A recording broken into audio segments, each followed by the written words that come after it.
Asikie hukuwa na kitu nyuma ya vile ulisema.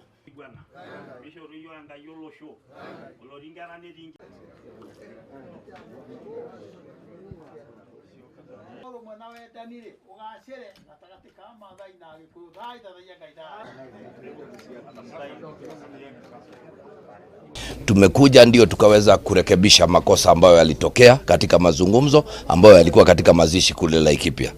Ikawa pia ishara ambao unaniona nimevaa siku ya leo kuonyesha kwamba mimi sijaweza kudhihaki, sijaweza kudharau, sijaweza kuchukia mavazi ya Kimaa. Sisi katika Laikipia tunakaa jamii moja ndugu na danda, jamii ya Masai, jamii ya Samburu, jamii ya Turkana, jamii ya Kalenjin, jamii zote ziko pale.